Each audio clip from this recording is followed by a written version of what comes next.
नमस्कार दोस्तों, स्वागत है आपका आज के मुख्य समाचार में, जिसमें सबसे पहली और बड़ी खबर में आपको बताएंगे कि अमित शाह के भाषण का फिर एक बॉलीवुड अभिनेता ने उड़ाया मजाक। क्या कहा बॉलीवुड अभिनेता ने, आपको बताएंगे दोस्तों। दूसरी बड़ी खबर में आपको बताएंगे कि राकेश टिकैत का बयान, बोले बीजेपी आई तो सरकार में एक दंगा मंत्री भी होगा। तो पूर्व आईएएस ने पूछा तो फिर ये क्या करेगा, लोग भी लेने लगे मजे। और तीसरी बड़ी खबर में जिक्र होगा कि सुभाषपा अध्यक्ष ओम प्रकाश राजभर ने कहा कि भाजपा ने हमारा इस्तेमाल किया और फिर किनारे कर दिया। चौथी बड़ी खबर में जिक्र होगा कि वरुण गांधी ने उठाया निजीकरण का मुद्दा, बोले नौकरी के साथ समाप्त हो रही है लाखों परिवारों की उम्मीदें। और पांचवी बड़ी खबर में आपको बताएंगे कि प्रयागराज में मंच पर स्मृति ईरानी का गुस्सा देखकर सख्ते में आए भाजपा नेता, किस वजह से चुपचाप खड़ी हुई किनारे, आपको बताएंगे दोस्तों। हर एक खबर की गहराई में आपको ले जाएंगे, लेकिन उससे पहले अगर आपको भी ऐसा लगता है कि उत्तर प्रदेश में भाजपा जा रही है और समाजवादी पार्टी आ रही है तो वीडियो लाइक करके समर्थन दर्ज कराइए। साथ ही साथ अगर चैनल पर नए हैं तो लाल बटन को दबा के चैनल को सब्सक्राइब कीजिए, घंटी बजाकर कमेंट में लिखिए जय हिंद और ज्यादा लोगों तक वीडियो शेयर कीजिए। दोस्तों रुक करते हैं सबसे पहली और बड़ी खबर की तरफ।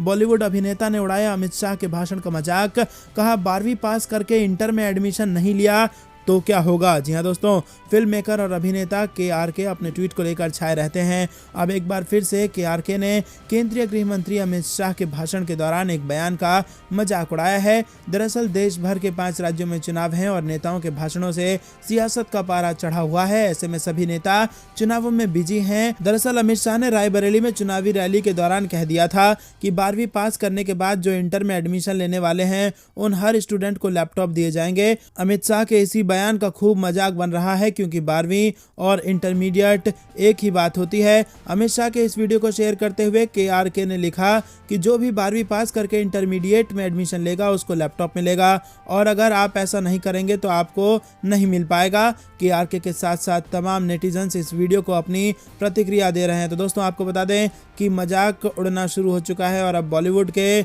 अभिनेता भी अमित शाह के इस भाषण का मजाक उड़ा रहे हैं। रुक करते हैं अगली बड़ी खबर की तरफ। बीजेपी आई तो सरकार में एक दंगा मंत्री भी होगा। राकेश टिकैत के इस बयान पर पूर्व आईएएस ने पूछा तो फिर ये क्या करेगा, लोग भी लेने लगे मजे। जी हाँ दोस्तों, आपको बता दें कि उत्तर प्रदेश विधानसभा चुनाव में तीसरे चरण की वोटिंग हो चुकी है। चौथे चरण के लिए चुनाव प्रचार भी थम चुका है, लेकिन नेताओं का एक दूसरे पर हमला बोलने का सिलसिला तेज होता जा रहा है। उत्तर प्रदेश में दंगा एक मुख्य मुद्दा होता ही है। पहले हुए दंगों का जिक्र कर बीजेपी लोगों को सुरक्षा का माहौल देने का दावा करती है तो विपक्ष बीजेपी पर ही दंगा करवाने का आरोप लगाता है। चुनाव के बीच अब एक बार फिर दंगे का मुद्दा चर्चा का विषय बन गया है। भारतीय किसान यूनियन के नेता राकेश टिकैत ने मीडिया से बात करते हुए कहा था कि चुनाव के बाद अगर भाजपा की सरकार आई तो यहां नई पोस्ट दंगा मंत्री की निकलने जा रही है। नागपुर से इसको लेकर ऑर्डर आ गया है, पोस्ट और निकाली जाएगी। राकेश टिकैत ने कहा था कि दंगा मंत्री से बयानबाजी करवाई जाएगी, क्योंकि इन सबको बयान देने पड़ते हैं तो सारे बदनाम हो जाते हैं। वहीं दोस्तों, राकेश टिकैत के इस बयान का जिक्र करते हुए पूर्व आईएएस अधिकारी सूर्य प्रताप सिंह ने तंज कसते हुए ट्वीट किया कि बीजेपी आई तो एक दंगा मंत्री भी होगा, और आगे उन्होंने लिखा कि राकेश टिकैत तो फिर यो क्या करेगा भाई। अब पूर्व आईएएस के इस ट्वीट पर लोग अपने प्रतिक्रिया दे रहे हैं। सलमान तुर्की नाम के एक यूजर ने लिखा कि हिंदू मुस्लिम सिख ईसाई आपस में सब भाई के नारे में अगर जैन भी जोड़ दिया जाए तो वो नाराज ना होते और आज ये माहौल ना होता। दोस्तों रुक करते हैं अगली बड़ी खबर की तरफ। सुभाषपा अध्यक्ष ओम प्रकाश राजभर ने कहा कि भाजपा ने हमारा इस्तेमाल किया और फिर हमें किनारे कर दिया। जी हाँ दोस्तों, वर्ष 2017 का विधानसभा चुनाव भारतीय जनता पार्टी के साथ मिलकर लड़ने वाली सुहेलदेव भारतीय समाज पार्टी इस बार सपा गठबंधन में शामिल है। सुभाषपा के राष्ट्रीय अध्यक्ष ओम प्रकाश राजभर कहते हैं कि भाजपा समाज में नफरत के बीज बो रही है। वो कहते हैं कि भाजपा ने हमारा इस्तेमाल किया और फिर किनारे कर दिया। दोस्तों रुक करते हैं अगली बड़ी खबर की तरफ। वरुण गांधी ने उठाया निजीकरण का मुद्दा, बोले नौकरियों के साथ साथ समाप्त हो रही हैं लाखों परिवारों की उम्मीदें। जी हाँ दोस्तों, यूपी में 18वीं विधानसभा के लिए मतदान का सिलसिला लगातार जारी है। 7 चरण में होने वाले चुनाव के लिए चौथे चरण के लिए मतदान 23 फरवरी यानी कल होना है। और इस बीच अपने बेबाक बयानों को लेकर सुर्खियों में रहने वाले पीलीभीत सांसद वरुण गांधी ने एक बार फिर अपनी ही पार्टी पर निशाना साधा है। उन्होंने बेरोजगारी और निजीकरण के मुद्दे पर सरकार का घेराव किया है। आपको बता दें, बीजेपी नेता वरुण गांधी ने ट्वीट कर लिखा कि केवल बैंक और रेलवे का निजीकरण ही 5 लाख कर्मचारियों को जबरन सेवानिवृत्ति यानी बेरोजगार कर देगा। समाप्त होती हर नौकरी के साथ ही समाप्त होती जा रही है लाखों परिवारों की उम्मीदें। सामाजिक स्तर पर आर्थिक असमानता पैदा कर एक लोक कल्याणकारी सरकार पूंजीवाद को बढ़ावा कभी नहीं दे सकती। दोस्तों रुक करते हैं अगली बड़ी खबर की तरफ। प्रयागराज में मंच पर स्मृति ईरानी का गुस्सा देख सकते में आए बीजेपी नेता और चुपचाप खड़ी रही किनारे। जी हां दोस्तों, उत्तर प्रदेश के प्रयागराज में जनसभा करने पहुंची केंद्रीय मंत्री स्मृति ईरानी मंच पर ज्यादा भीड़ और अव्यवस्था देखकर नाराज हो गई। नाराजगी की वजह से वो काफी देर तक खड़ी रहीं और कुर्सी पर नहीं बैठी। स्मृति ईरानी बीजेपी उम्मीदवार के पक्ष में सभा करने के लिए आई हुई थी और सभा शहर उत्तरी विधानसभा सीट के कटरा इलाके में शाम के वक्त होनी थी। स्मृति ईरानी तय वक्त से करीब 1.5 घंटे देरी से पहुंची। सड़क पर लगाए गए मंच पर इतनी ज्यादा भीड़ थी कि स्मृति ईरानी के पहुंचने के बाद मंच हिलने लगा। मंच पर मौजूद लोग फोटो खिंचाने और नारा लगाने के फेर में अव्यवस्था पैदा कर रहे थे। दोस्तों रुक करते हैं अगली बड़ी खबर की तरफ।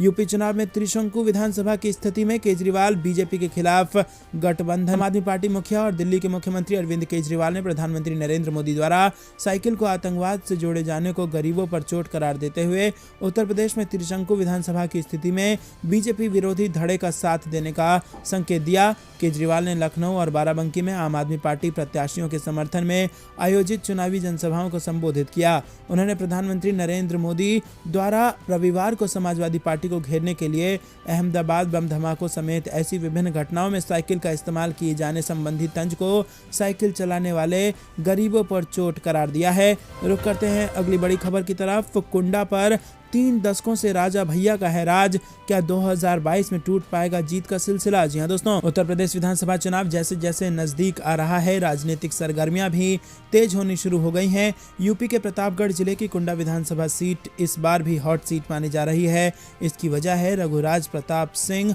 उर्फ राजा भैया। जी हां दोस्तों, करीब 3 दशक से कुंडा सीट से लगातार जीतते आ रहे हैं वो, और उनके सामने किसी भी पार्टी की दाल नहीं गल सकी है। पूर्वांचल की राजनीति में राजा भैया का अलग रसूख है। जनसत्ता दल लोकतांत्रिक के राष्ट्रीय अध्यक्ष रघुराज प्रताप सिंह राजा भैया इस बार अपनी पार्टी से चुनाव मैदान में नजर आ सकते हैं, और देखना यह है कि क्या इस बार किसी पार्टी का उम्मीदवार उन्हें टक्कर दे पाता है या फिर इस बार भी जीत का ताज राजा भैया के सिर पर ही सजेगा। दोस्तों रुक करते हैं अगली बड़ी खबर की तरफ। त्रिस्तरीय सुरक्षा में रहेंगे ईवीएम, सभी स्ट्रांग रूम सील, मतदान वाले दिन कुल 33 मामले दर्ज। जी हाँ दोस्तों, पंजाब में मतदान संपन्न हो जाने के बाद अब सभी इलेक्ट्रॉनिक वोटिंग मशीनों को संबंधित स्ट्रांग रूमों में भेज दिया गया है।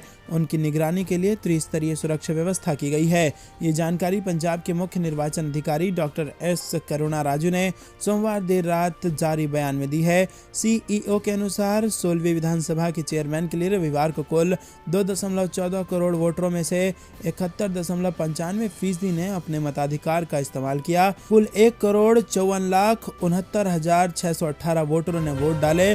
दोस्तों रुक करते हैं अगली बड़ी खबर की तरफ, जो कि मौसम विभाग से आ रही है। दिल्ली में चलेंगी तेज हवाएं, पश्चिमी विक्षोभ के चलते कई राज्यों में बारिश का अलर्ट। जी हां दोस्तों, आपको बता दें कि एक नए पश्चिमी विक्षोभ के चलते उत्तर भारत में एक बार फिर मौसम बदलने के आसार हैं। भारतीय मौसम विज्ञान विभाग के मुताबिक चक्रवाती हवाओं का क्षेत्र दक्षिण पूर्व बंगाल की खाड़ी और उससे सटे अंडमान सागर के ऊपर बना हुआ है, और इसके अलावा 22 फरवरी की शाम तक पश्चिमी हिमालय के पास एक नया पश्चिमी विक्षोभ आने की उम्मीद है। इसके चलते इन इलाकों में बारिश और बर्फबारी की संभावना है। अगले 24 घंटों के दौरान अरुणाचल प्रदेश में हल्की से मध्यम बारिश और बर्फबारी की संभावना है। आईएमडी के मुताबिक 22 से 24 फरवरी के बीच पश्चिमी हिमालय में बारिश और बर्फबारी बढ़ सकती है। वहीं 22 से 23 फरवरी को पहाड़ियों पर छिटपुट भारी बर्फबारी हो सकती है। इसके अलावा पंजाब, हरियाणा, दिल्ली, उप हिमालयी पश्चिम बंगाल और सिक्किम के कुछ हिस्सों में छिटपुट बारिश की संभावनाएं हैं। दोस्तों रुक करते हैं अगली बड़ी खबर की तरफ।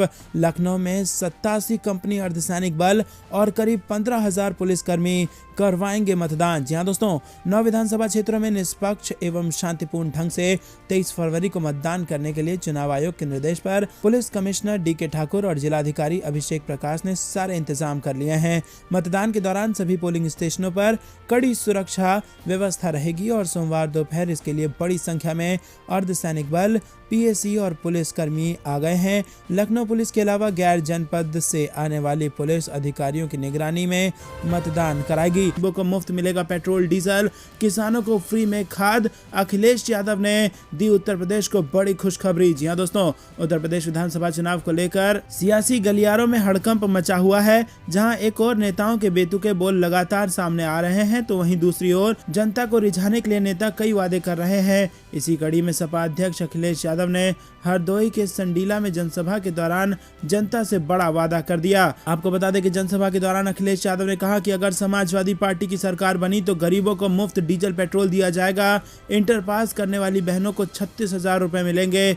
गरीब किसानों को निःशुल्क डीएपी और यूरिया दिया जाएगा और एम्बुलेंस समय पर नहीं पहुंच पा रही है, इसके लिए इसकी संख्या दोगुनी की जाएगी। यूपी के अस्पतालों में मरीजों के लिए अच्छी व्यवस्था करेंगे। वहीं आपको बता दें कि दूसरी ओर समाजवादी पार्टी प्रमुख ने मुख्यमंत्री योगी आदित्यनाथ पर निशाना साधते हुए कहा कि बाबा जी की शक्ल पर 12 बज चुके हैं।